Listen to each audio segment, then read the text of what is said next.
Don Bosco was born on the evening of 16th August 1815 in the hillside hamlet of Becci, Italy. He was the youngest son of Francesco Bosco and Margherita Oceana. He had two older brothers, Antonio and Giuseppe. When he was little more than 2 years old, his father, Francesco, died. His mother taught him the faith and to live according to the Gospels. Margherita taught them that work was a privilege and that doing the work with joy would make the work lighter. John had learned from his mother to see God in the face of the sick and needy. At the age of 9, John saw a dream. In his dream, John found himself fighting a group of rowdy boys. He tried to stop them, but they refused to listen. Suddenly, a man appeared in front of John. You will not help these boys by fighting with them. You can win only by goodness and kindness. Then a woman appeared before him. When the woman waved her hand, the boys turned into snarling wild animals. And when the woman put out her hand, the beasts changed again to a flock of lambs.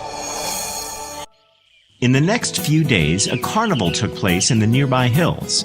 John went to see the carnival, and he was amazed to see the jugglers and the acrobats. And on one Sunday, John gave his first performance in front of the boys.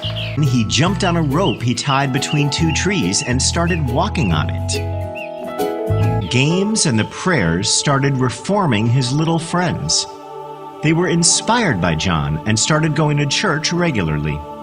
Little John understood that to do good for so many boys, he needed to study well and become a priest. When he turned 20, he took one of the most important decisions of his life. He entered a seminary. After 6 years of intense, hard work, he was ordained as a priest. He changed his name to Don Bosco, as per the Italian tradition.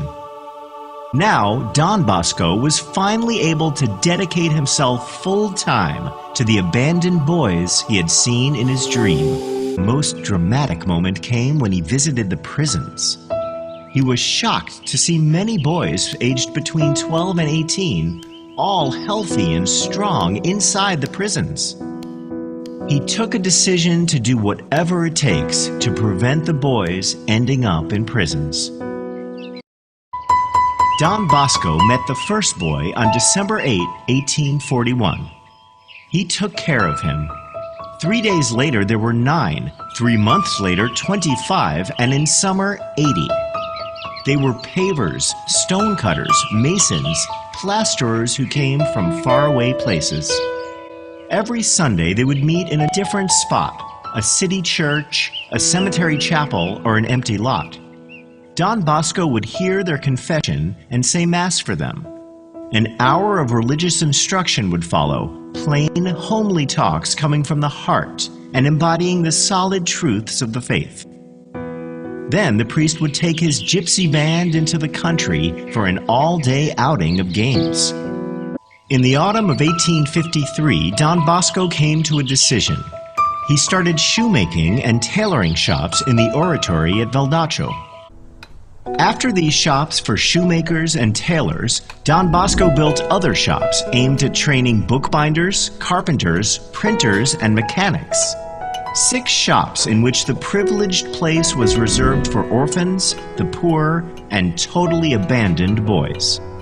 He lived in absolute poverty while spending millions for the orphans. Such generosity of spirit could not go unrewarded by God. The last years were difficult for him.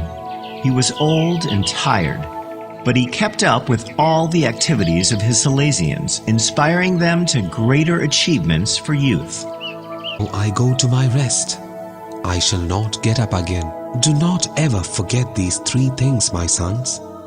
Devotion to the Blessed Sacrament, devotion to Mary, help of Christians, and devotion to the Holy Father. On January 31st, 1888, with the names of Jesus and Mary on his lips, he passed away.